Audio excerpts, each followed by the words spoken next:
Hey there, welcome back to Total Geek Live. Baltimore Presents. I'm Baltimore, and I'm here today to talk to you about World War Hulk. Yeah, the 2007 series that was incredible, immortal, totally awesome. Um, yeah, so this was a really cool kind of, I guess, sequel or extension of Planet Hulk storyline that Greg Pak was doing. Um, so basically, Planet Hulk had Hulk being sent to another world to live out the rest of his days without hurting people by the Illuminati, the Marvel heroes. Didn't go as planned. He lands on this planet, falls in love with a woman named Kyra, and they're about to have a family. And the shuttle that he arrived in is brought back and then explodes, destroying most of the capital city, killing her, and enraging him. And he seeks vengeance, revenge on the ones who brought him here, and that means the Illuminati, Doctor Strange, Mr. Fantastic, Iron Man, Professor Xavier, Namor, Black Bolt. All of them are responsible for him being here. So he's going to take it to them. So he and his Warbound, which would be Korg, Meek, the No Name Brood, and a couple other characters, come to Earth to destroy it basically as revenge. He lands in New York City. He is so much more powerful because of all the radiation he's been absorbing on Sakaar, which is a differing planet. So he is crazy, crazy powerful. So he first goes to the moon, where the Inhumans are. Black Bolt is the leader of them, the king, and he soundly defeats him. I mean, like, it was a big battle. You have Black Bolt, his voice can, destroy a mountain, and then you have Hulk, which, he can basically lift up a mountain if he wanted. So those huge forces coming together, that was pretty important. Big, big sight to see. And, so early on in the series, you're like, wow. Wow. So after he defeats, and embarrasses Black Bolt for his part of this decision, he comes to Earth, comes to New York City, and declares, like, I'm going to destroy Manhattan. I'm going to, you know, seek vengeance, on the people who caused vengeance to me. So he goes to Tony Stark, and he readily destroys Stark Tower. And then he goes up to Westchester and is going to destroy, Xavier and the X-Men. He finds out that Xavier wasn't on planet when the decision was made. But Xavier says, I would have made the same decision. Not permanently, but I would have said you needed to cool off for a little bit. That, of course, doesn't sit well with him. And so basically the entire X-Men, all the X-Men, come to fight him and attack. And all the X-Men versus Hulk, you'd think it was, a pretty even battle. No. They're all soundly defeated. Even the Juggernaut is there and can't defeat him. And basically he decides that he'd pounded them enough and, showed him enough of his power that kind of let it go. And this was in the X-Men, the World War Hulk X-Men miniseries. So there were a lot of tie-ins to this series.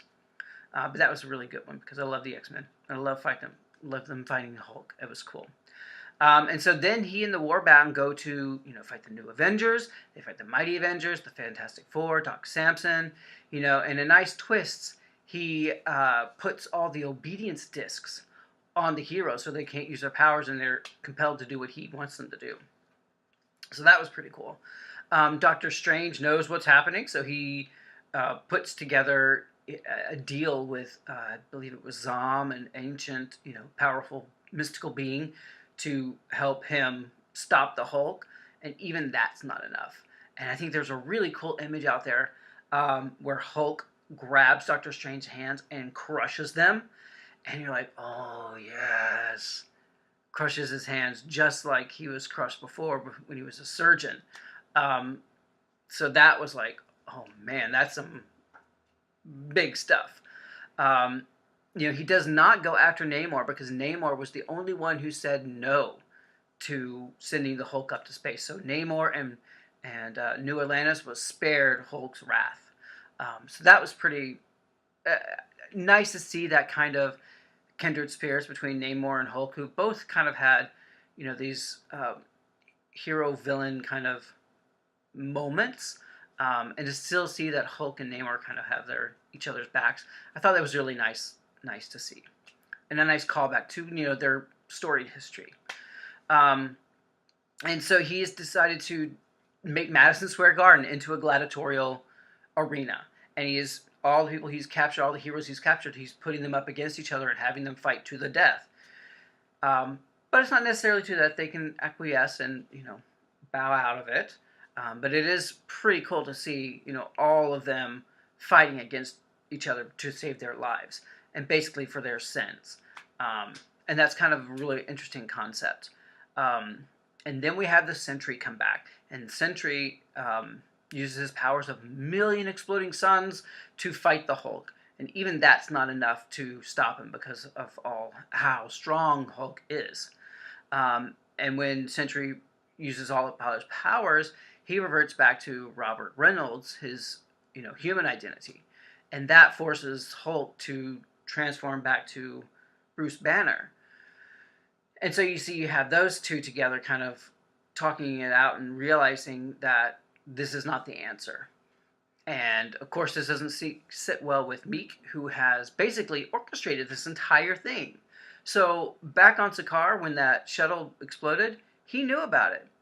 But he let it happen because he wanted the results of this. He wanted to go to Earth and conquer Earth. He wanted all these things to happen.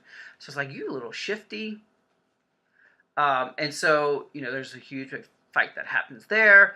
And it's kind of a really fascinating and cool storyline because, not only you had this issue, you had 6 issues of World War Hulk Frontline, which I really love because I love the anthology type series where you kind of see what's happening through someone else's eyes or kind of a little side story or characters that you don't see very often.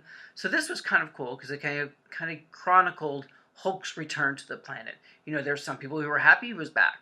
And then there were a lot of people, like Thunderbolt Ross, who's been pursuing him for years and years and years, who are less pleased that he's returned. So there are a lot of fun little concepts here.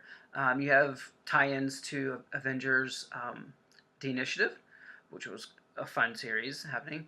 And then you had a really cool tie-in with Heroes for Hire. And that was kind of a short-lived title, but I really liked it. And I love their tie-in because it went in with their storyline. It didn't really deviate. It kind of helped a lot. It made the story kind of more complete. So I really enjoyed that tie-in as well. But on the whole, I think the series was very well done. It's a logical progression of Planet Hulk, like exactly what would happen. Yeah, Hulk would be so angry. He would come back and, smash. So it was really, really kind of cool. And I think, over the course, he really kind of developed and matured and went through all the emotions that he needed to kind of come to terms with what happened and realizing they didn't do it because they didn't like him or hate him. They did it because they were scared for the planet. And he can understand that, but that when you live in like the rage and emotions and that kind of part, it's hard to kind of see logically the things that should be there. So it was really kind of cool. I really liked the World War Hulk series. I thought it was really fun, and I think you should check it out. It's collected in a couple of trades, so you can definitely get it and plow through that pretty quickly. But let me know what you think. What was your favorite part of World War Hulk? Which beatdown did you like the most? Was it against Black Bolt? Was it against Iron Man, Mr. Fantastic? Was it against all the X-Men? Tell me which one you enjoyed the most. Sound off below in the comments. Subscribe, like, and share. And, as always, it's all geek to us. And I'll be back soon with more Marvel goodness.